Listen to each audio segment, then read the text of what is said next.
তীব্র লোডশেডিংয়ে বিপর্যস্ত হয়ে পড়েছে পুরো জনজীবন। এর মধ্যে পাবনার ঈশ্বরদীতে নির্মাণাধীন রূপপুর পারমাণবিক বিদ্যুৎ কেন্দ্রের প্রথম ইউনিটের ফুয়েল লোডিং কার্যক্রম শুরু হওয়ার খবরে জনমনে এসেছে স্বস্তি।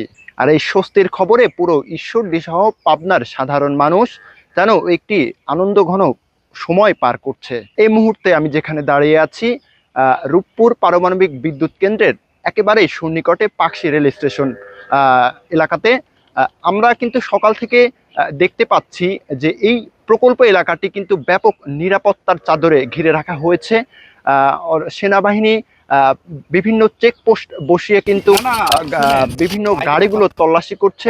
আমরা যদি আপনাদের একটু দেখানোর চেষ্টা করি যে এই মুহূর্তে রূপপুর প্রকল্প এলাকার যে টানেলটি রয়েছে, যেটি দেখার জন্য কিন্তু দূর দূরান্ত থেকে অনেক সময় মানুষ এখানে আসে। সেই টানেলকে কেন্দ্র করেই কিন্তু বিভিন্ন মিডিয়া ব্যক্তিত্ব যারা রয়েছে তারা কিন্তু বিভিন্ন তাদের যে মিডিয়া হাউসগুলো রয়েছে সেখানে কিন্তু সকাল থেকে তারা কিন্তু এই ফুয়েল প্রথম ইউনিটের যে ফুয়েল লোডিং কার্যক্রম তার কিন্তু প্রচারণা চালিয়ে যাচ্ছে এবং প্রকল্প এলাকাতেও কিন্তু ব্যাপক নিরাপত্তা বিস্তার করা হয়েছে। আমরা যদি আপনাদের একটু জানিয়ে রাখি যে দীর্ঘ 12 বছর পরে আজকে 28শে এপ্রিল রূপপুর পারমাণবিক বিদ্যুৎ কেন্দ্রের প্রথম ইউনিটের এই ফুয়েল লোডিং কার্যক্রম শুরু হচ্ছে, যেখানে সকল প্রকার কারিগরি ধাপ এবং কমিশনিং লাইসেন্স প্রাপ্তির পর চূড়ান্ত এই ধাপে এসে কিন্তু পৌঁছেছে কর্তৃপক্ষ। আজকে এই ফুয়েল লোডিং কার্যক্রমের ঠিক 30 থেকে 45 দিন পর প্রথম ধাপেই কিন্তু 300 মেগাওয়াট বিদ্যুৎ কিন্তু যুক্ত হবে বিদ্যুতের সেই জাতীয় গ্রিডে। আর এই বিদ্যুতের মধ্য দিয়েই কিন্তু বাংলাদেশের যে লোডশেডিং এবং বিদ্যুতের যে ঘাটতি রয়েছে সেটি কিন্তু পূরণ করা সম্ভব হবে।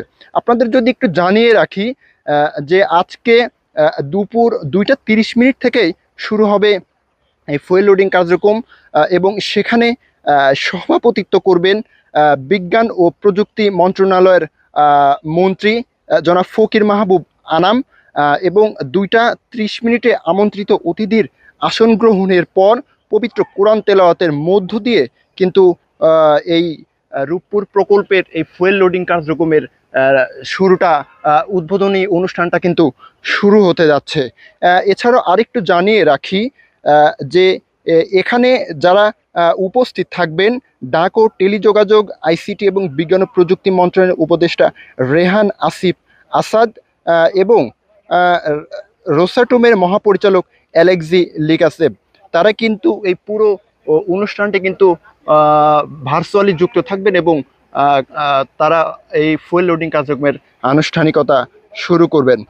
আমরা কিন্তু এখানে ঈশ্বরদী সহ পুরো পাবনার যারা সাধারণ মানুষ রয়েছে, এলাকাবাসী রয়েছে, আমরা কিন্তু তাদের সঙ্গে কথা বলেছি এবং তারা আসলে আমাদেরকে যেমনটি জানিয়েছেন যে এই যে রূপপুর প্রকল্প এলাকায় যারা স্থায়ী বাসিন্দা রয়েছেন, বসবাস করছেন, তারা কিন্তু ব্যাপক আনন্দ ও উপভোগ করছেন এই আজকের ফুয়েল লোডিং এই কার্যক্রমকে কেন্দ্র করে। তারা বলছেন তাদের যে দাবি যে তীব্র লোডশেডিং এর পরে এই যে ফুয়েল লোডিং এর মাধ্যমে বিদ্যুৎ উৎপাদন হবে, এটি কিন্তু তাদের কাছে অত্যন্ত আনন্দের একটি বিষয় যে এই যে লোডশেডিংয়ে জনজীবন বিপর্যস্ত হয়ে পড়েছে, সেই বিপর্যস্ত থেকে তারা কিন্তু একটু হলেও কিন্তু এই বিপর্যস্ততা থেকে কিন্তু রক্ষা পাবার সুযোগ রয়েছে এই বিদ্যুৎ থেকে। এবং শুধু এলাকা নয়, সারা বাংলাদেশে কিন্তু এই বিদ্যুতের চাহিদা মেটাতে কিন্তু সক্ষম হবে। আমি যদি আরেকটু জানিয়ে রাখি যে প্রায় 1 দশকের অবকাঠামো নির্মাণ ও জটিল কারিগরি ধাপ পার করে কিন্তু এই আনুষ্ঠানিকতা শুরু হয়েছে।